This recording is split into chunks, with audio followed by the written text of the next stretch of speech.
হাতে দৌড়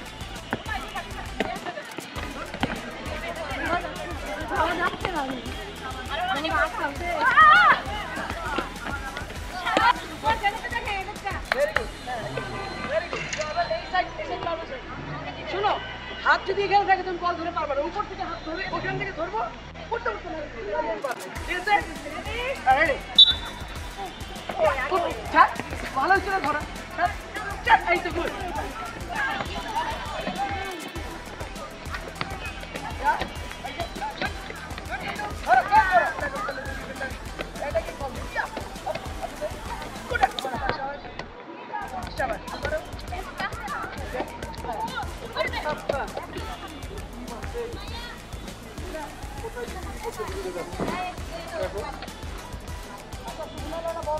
আমাদের ক্যাম্প শুরু হয়েছে 1 তারিখ থেকে। 1 তারিখ থেকে 4 তারিখ পর্যন্ত ছিল আপনার ফিটনেস ট্রায়াল। আমরা ক্যাম্পে কল করেছিলাম 35 জন খেলোয়াড়কে, সেখান থেকে 24 জন খেলোয়াড় ক্যাম্পে ফিটনেস ট্রায়ালে উত্তীর্ণ হওয়াতে তারা ক্যাম্পে কন্টিনিউ করার সুযোগ পেয়েছে। 5 তারিখ থেকে মূলত আমাদের ক্যাম্প শুরু হয়েছে এবং 5 থেকে আজকে এই 19 তারিখ আজকে পর্যন্ত ক্যাম্প চলছে। তো এই ক্যাম্পটা চলছে সাফ গেমসকে কেন্দ্র করে 2026 জানুয়ারিতে, যেটা পাকিস্তানে হতে যাচ্ছে। তো কেবল শুরু করেছি, প্লেয়াররা এখন ফিটনেসের মধ্যে দিয়ে যাচ্ছে। আমরা একটা ফিটনেস কন্ডিশনিং পিরিয়ডটা যাচ্ছে আমাদের।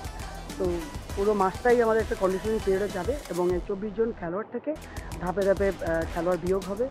তো আপাতত 24 জন আছে, হয়তো নেক্সট মান্থের মাঝামাঝি কি আরেকটা ছোট্ট একটা বাছাই হবে। সেই বাছাই থেকে হয়তো 2-1 জনকে মানে করা হবে যারা ফিটনেসে কিংবা পারফরমেন্সের দিক থেকে পেছনের দিকে থাকবে, তাদেরকে ক্যাপ থাকে। ট্রায়ালের মাধ্যমে না, এটা ম্যাচ খেলতেছে, তো শুধু প্র্যাকটিসে তো শুধু এই ফিটনেসই না, সেখানে টেকনিক্যাল স্কিল, হ্যাঁ, ম্যাচ পারফরমেন্স সব কিছু দেখা হচ্ছে।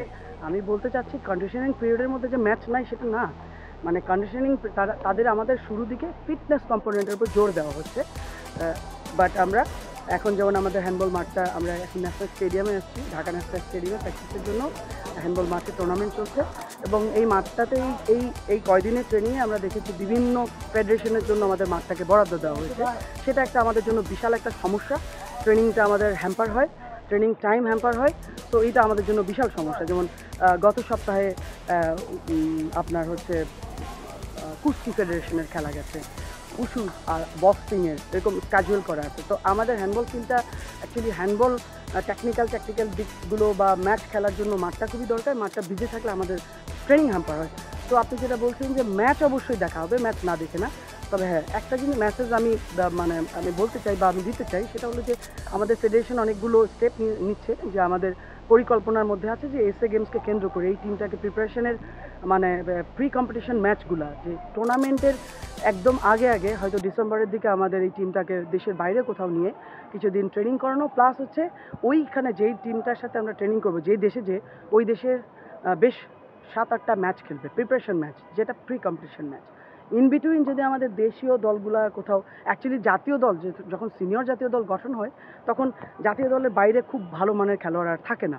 তো আপনি যদি এখানে অন্য কোনো টিমের সাথে আমাদের দেশীয় টিমের সাথে খেলতে যান, সেটা খুব একটা ইফেক্টিভ হবে না। বাট এটা যদি কোনো বয়সভিত্তিক কোনো দল হতো, ধরুন একটা অনূর্ধ্ব-17 দল কিংবা অনূর্ধ্ব-19 দল বা 20 দল, সেক্ষেত্রে জাতীয় দলের খেলোয়াড়ের সাথে একটা প্র্যাকটিস ম্যাচ দেওয়া যেত, যেটা এখানে সম্ভব হচ্ছে না। টোটালি এটা সিনিয়র জাতীয় দল। তো এখানে বাংলাদেশের সর্বোচ্চ ভালো খেলোয়াড়গুলোই এখানে ডাক পেয়েছে। হয়তো দুই একজন যারা শারীরিক অসুস্থতা কিংবা ব্যক্তিগত কোনো বা পারিবারিক সমস্যা হয়তো ক্যাম্পে জয়েন করতে পারেনি, কিন্তু মোরলেস এরাই হচ্ছে বাংলাদেশের টপ লেভেলের খেলোয়াড়।